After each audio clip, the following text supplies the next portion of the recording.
ராசாத்தி என தொடத்தான் லேசாக விரல் படத்தான் ஆறாத காயம் எல்லாம் ஆறி போகுமே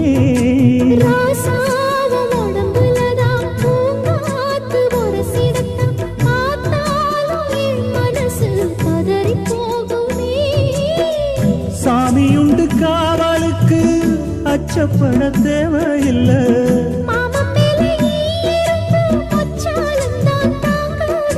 கலையாத வாசம் நாம் கொண்டாடும் நேசம்